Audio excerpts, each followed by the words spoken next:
Hello students, how are you? I hope all of you are fine. इससे पहले हम लोगों ने पढ़ा था विजुअल सेंसेशन. आज हम पढ़ेंगे ऑडिटरी सेंसेशन. तो श्रवण संग्राहक क्या है? सुनने का कार्य. ये ऑडिटरी सेंसेशन हमें कहाँ से मिलता है? कान से.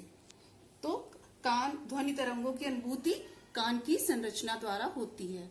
तो ये वार्ता मनुष्य के पास यदि कान न होता तो वातावरण में उद्दीपक की हम ध्वनि न सुन पाते न उसका आनंद ले पाते.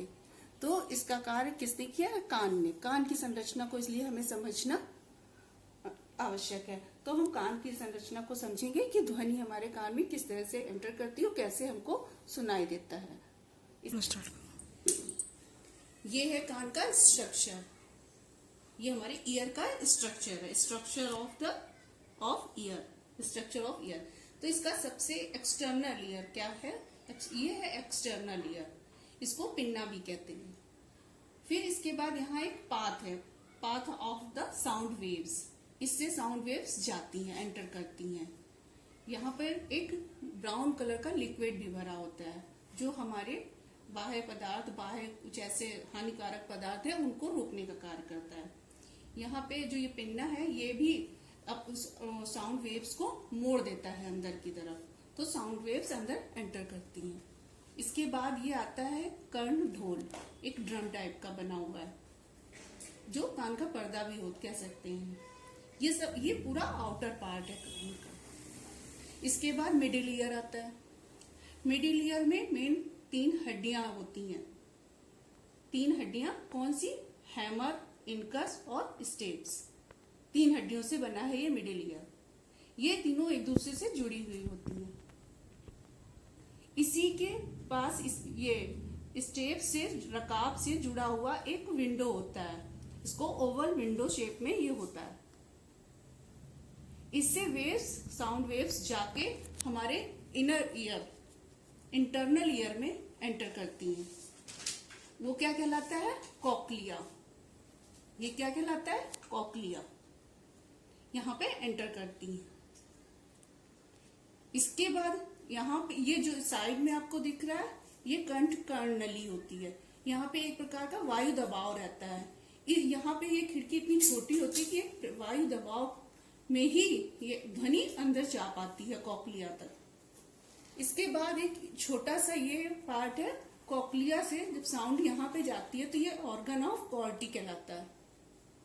ऑर्गन ऑफ कॉर्टी ये कहलाता है. इसी के बाद हमारी साउंड ब्रेन पे जाती है और हम श्रवण का कार्य करते हैं. ये पूरा इनर पार्ट है, इंटरनल पार्ट है. ये बीच वाला मिडिल है और ये एक्सटर्नल आउटर पार्ट है. यहां तक इस तरह से कान को तीन पार्ट्स में डिवाइड किया गया है. इसी को हम जब स्ट्रक्चर बनाते हैं उसी बाद में स्ट्रक्चर को लिख भी देते हैं. स्ट्रक्चर को, तीनों पार्ट को अलग अलग शो करके हम लिख देते हैं. कैसे? सबसे पहला part external ear. External ear, middle ear और इंटरनल ईयर. ये 3 पार्ट जैसे कि ऊपर बताए थे. अब इसको अलग अलग लिखने में भी समझ लेते हैं. अलग अलग पार्ट्स को डिस्क्राइब कैसे करें, है ना? ऐसे इसको अलग अलग डिस्क्राइब कर देते हैं. क्या? बाहरी कान के भी 3 भाग होते हैं. सबसे पहला भाग बताया था पिन्ना. पिन्ना कहलाता है. उसके बाद पाथ ऑफ साउंड वेव्स, नली होती है. इसके बाद क्या होता है? कान का पर्दा, जिसको ड्रम बताया, कर्ण ढोल. तो इस तरह से हम लिखते जाएंगे कि सबसे बाहरी भाग को पिन्ना कहते हैं, कान की नली को ईयर ड्रम कहते हैं, तथा मुख्य कान का पर्दा. इसके बाद कान का पर्दा आता है और पिन्ना का मुख्य का ध्वनि तरंगों को इसके सामने की ओर जो टकराती है उसको अंदर की ओर मोड़ना होता है. और पशुओं में इसकी संरचना ऐसी होती है कि वो अपनी इच्छा से इसको मोड़ लेते हैं, खोल लेते हैं, अपनी इच्छा से इसको कम ज्यादा कर लेते हैं. पशुओं में इस तरह के कान की संरचना होती है.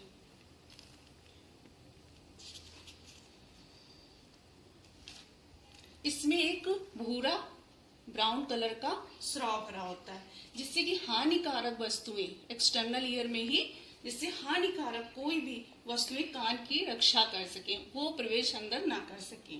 ये ब्राउन पार्ट ये इसकी रक्षा करता है, ब्राउन स्राव रक्षा करता है। मध्य कान का प्रारंभ काल, मध्य कान जो है वो प्रारंभ कहाँ से होता है? ईयर ड्रम से, कर्ण ढोल से। और बाहर से आई ध्वनि तरंगे इस झिल्ली में क्या करती हैं? एक कंपन पैदा करती हैं। इसके बाद क्या आता है? Middle ear. मिडिल ईयर में क्या क्या होता है?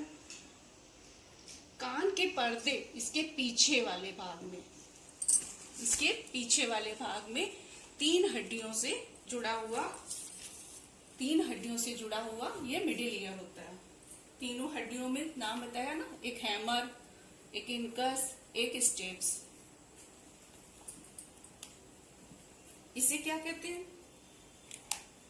ये हथौड़ा तथा विहाई अस्थि बंधों द्वारा जुड़े होते हैं। ये रकाब है वो विहाई से जुड़ा होता है और ये विहाई स्टेप से जुड़ा होता है। रकाब अंत में भीतरी कान के अंडाकार, जो एक अंडाकार ओवल है, इससे जुड़ा हुआ होता है। बोलो। ये अंडाकार खिड़की होती है, इसे ओवल विंडो जिसे कहते हैं, मिडिल ईयर में ही ये इससे जुड़ा हुआ होता है। तो क्या होता है? इस गुहा में बाह्य वायु का दबाव बराबर ये वायु दबाव इस नली में बना रहता है, यहां से जा प्रवेश करता है, ये पूरे में बना रहता है। इसे कंठ कर्ण नली भी कहते हैं, इसे कंठ कर्ण नली भी कहते हैं। तीसरा हमारा कौन सा पार्ट आता है? Internal ear. तीसरा पार्ट है इंटरनल ईयर। वो इस खिड़की से जो ये विंडो है, ओवल विंडो, इससे जब अंदर प्रवेश करता है कोक्लिया, ये हमारा बहुत ही महत्वपूर्ण स्थान है। इसका निर्माण अर्धचंद्राकार, कुछ ये जो ऊपर बनी हुई है अर्धचंद्राकार नलिकाओं के द्वारा होता है। इसे क्या कहते हैं? वेस्टिबुलर और रेजनर। कॉक्लिया सुनने में महत्वपूर्ण योगदान देता है। ये कॉक्लिया है जो ये सुनने में एक महत्वपूर्ण योगदान देता है, इसका महत्वपूर्ण कार्य होता है। इसकी आकृति एक घोंघे के जैसी घुमावदार होती है, घूमी, इसीलिए इसको कोक्लिया कहते हैं। इस कोक्लिया का चौड़ा तथा अंत पतला नोकनुमा होता है, फिर ये नोकनुमा होता है इधर। और इसकी तीन नलिकाएं होती हैं। तीन नलिकाएं अलग अलग नाम से जानी जाती है, स्कैला वेस्टिबुली और स्कैला मीडिया और स्कैला टिम्पैनी। इन तीनों नलिकाएं कोलिकाओं की पूरी लंबाई तक होती हैं। इसमें एक तरल पदार्थ भरा रहता है,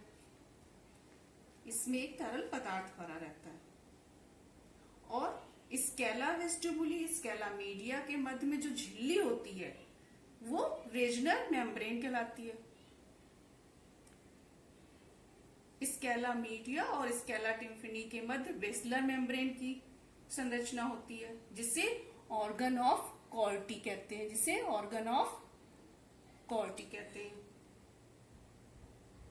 इस संरचना में क्या होता है? अनेक सेल्स होते हैं। ये सेल्स कैसे होते हैं? ये हेयर सेल्स होते हैं। इसमें ये ऑर्गन ऑफ कॉल्टी में हेयर सेल्स होते हैं। ये इंटरनल ईयर का पार्ट है, इसमें हेयर सेल्स होते हैं, क्योंकि यही सेल्स श्रवण उत्तेजना पैदा करते हैं। जो ये हेयर्स हैं, ये एक श्रवण ऑडिटरी उत्तेजना पैदा करते हैं। बोलो। हेयर सेल्स में क्या होता है? विद्युत रासायनिक आवेग बनता है, और यह आवेग, विद्युत रासायनिक जो आवेग बनता है, यह आवेग स्नायुओं द्वारा, न्यूरॉन्स के द्वारा मस्तिष्क तक पहुंचता है। तब व्यक्ति को श्रवण की संवेदना होती है। उसके बाद ये ऑर्गन ऑफ कॉल्टी में जो हेयर सेल्स होते हैं, उनमें उत्तेजना उत्पन्न होती है और फिर इससे न्यूरॉन्स के द्वारा ये मस्तिष्क में पहुंचती है, तब हमें श्रवण की संवेदना होती है। तो अब हम ये आप समझ गए स्ट्रक्चर, और अच्छे से बुक में भी दिया हुआ है, अगर आपको देखना हो तो उसमें भी देख सकते हैं। फंक्शंस ऑफ द ईयर, कैसे ये पूरा फंक्शन हुआ इसको describe functions of the year में कर दिया गया। तो क्या होता है, सबसे पहले क्या होता है, ध्वनि तरंग, साउंड वेव क्या होता है, कान की नली में प्रवेश करती है। फिर कान का पर्ण हिलता है, कान का पर्दा हिलता है। फिर रकाब से ध्वनि अंडाकार, यहाँ रकाब से ध्वनि क्या होती है, इस अंडाकार ओवल विंडो, अंडाकार खिड़की द्वारा कॉक्लिया को भेजती है ध्वनि। फिर यहाँ ध्वनि के दबाव से ध्वनि गोल खिड़की तक पहुंचती है। ध्वनि स्पंदन के कारण बेसिलर आवरण की रोम कोशिकाएं, इसमें जो हेयर सेल्स होते हैं, रोम कोशिकाएं हिलती हैं, जिससे श्रवण आवेग बनता है, जिससे एक श्रवण आवेग बनता है। वो यह श्रवण आवेग श्रवण स्नायु मतलब न्यूरॉन्स, ऑडिटरी न्यूरॉन्स वल्कुट के टेम्पोरल लोब को भेजता है, जिससे कि सुनाई देता है, जिससे कि श्रवण का कार्य होता है। हम मधुर संगीत सुनते हैं और भी बहुत सी चीजें सुनते हैं, हर आवाज, हर ध्वनि हमारी सुनने का कार्य इस तरह से कान के द्वारा होता है। और ह्यूमन ईयर केवल क्या कितनी आवाज को सुन सकता है, 20 से 20,000 चक्र गति प्रति सेकंड की ध्वनि तरंगों के प्रति संवेदनशील होता है। पशुओं की अलग होती है, क्योंकि उनके अंदर ये क्वालिटी होती है कि अपने कर्णपात को घटाया कम या ज्यादा कर लेते हैं। ह्यूमन ईयर केवल इतनी ही चक्रगति 20 से 20,000 चक्रगति प्रति सेकंड की ध्वनि तरंगों के प्रति संवेदनशील होता है। तो हमारा यहाँ ये पूरा होता है ऑडिटरी सेंसेशन। अब हमारा नेक्स्ट टॉपिक आएगा लर्निंग।